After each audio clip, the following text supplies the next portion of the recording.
Hello everyone. Last time you guys saw this knife was in a different video where I taught you how to put this handle on it as opposed to the other handle. So today I'm going to teach you how to customize it even more. We're going to carve a pattern into it that looks like this one that I just drew here. So anyways, the way you draw this, just like that. So once you have that done, you have to carve it out, obviously. Now, the only tool that I can really suggest for this, and it's one that's kind of expensive, is this Flex Cut V-gouge. Now actually any V-gouge would work. Sometimes I use my other one that's a little bit smaller, but this is one of the best ones, I'd say. So what you're going to want to do is not carve out any of the lines themselves. You want to carve out on either side of them and in between them. And then once we have that done, we have to lower each one that goes underneath. So the one that goes over top will be a bit more proud than the ones below, so that it looks like it's actually going underneath and it's not just a cross. It might be easier if you can clamp this down to your tabletop.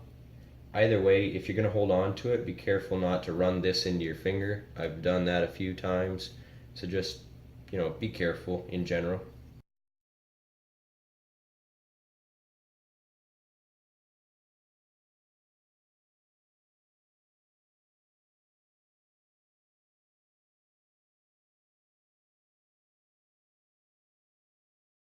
Okay, this is going to be really time consuming, so don't do this if you're rushed or if you're trying to make a YouTube video of it, because you want it to look nice.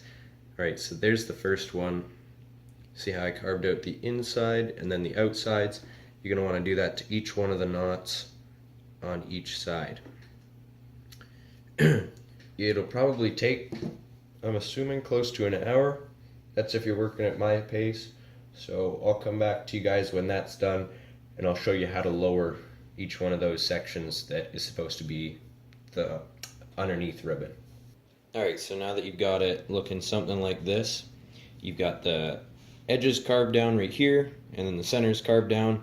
Kind of looks like, I don't know, cool DNA shape. I left this like this here because you remember that spot that I filled with epoxy?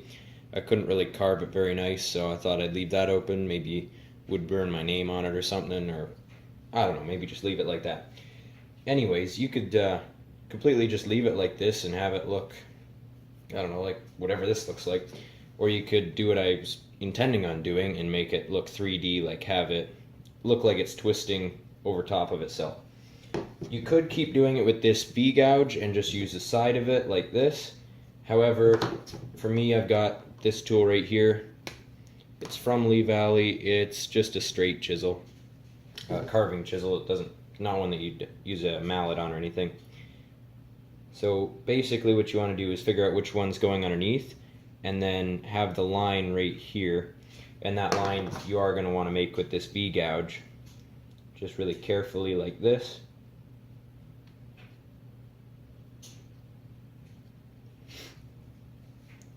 And then the same right here.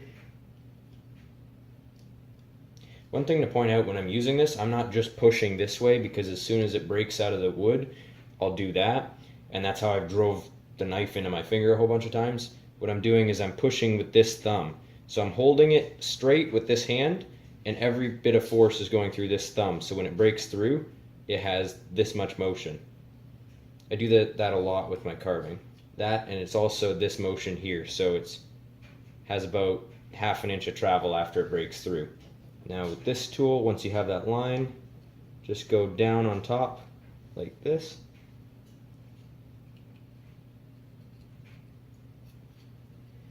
And do the same over here. You just want to make it from a transition to the high point to the low point.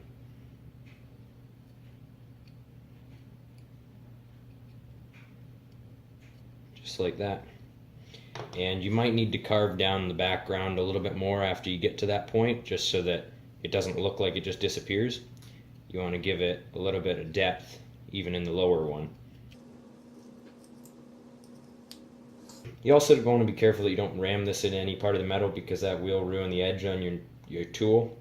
I've done it a few times in this video, so I'm going to need to resharpen this. I can't just keep honing it anymore because it's got some flat spots. So just keep that in mind.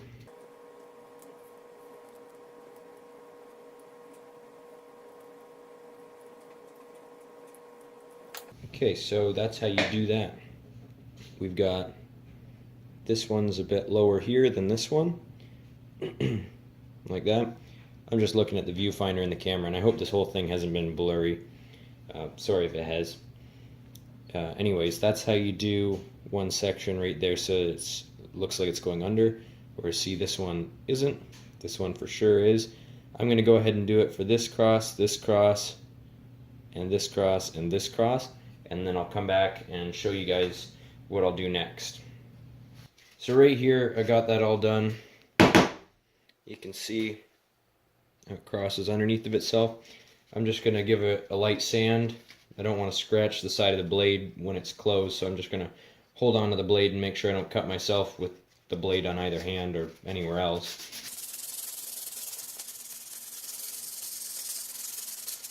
So this is 120 grit sandpaper.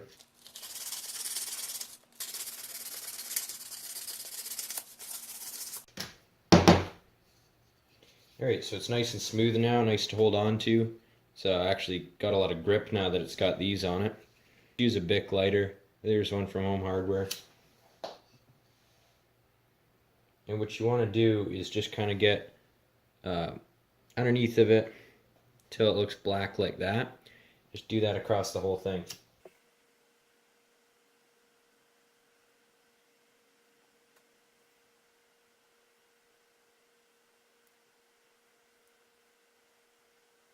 The lighter is going to be really hot after, so set it down somewhere where it's not going to catch anything on fire or burn you.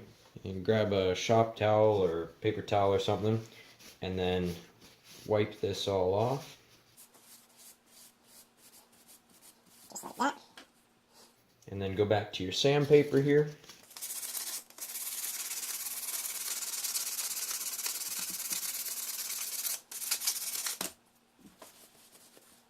And that'll sand down all the high spots. You'll see the shadow pop a lot more.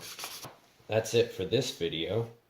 You could, like I said, you could have painted these if you wanted, or done some wood burning around the edges instead of using the lighter. But I find the lighter is the easiest way to give things depth like that. So we went from this knife right here. It's got the brown handle, I'm assuming rosewood, based on the smell. So we went from this knife to this knife in the course of 2 videos, learning how to rehandle it. So pop this handle off and put a maple handle on, and then also how to carve into the handle to make it look like a knot or like a DNA pattern. So that's it for this video. If you're new, make sure you subscribe. If you're already subscribed, make sure you like and comment on this video and share it with a friend. We'll see you next time. Thanks for watching. Bye.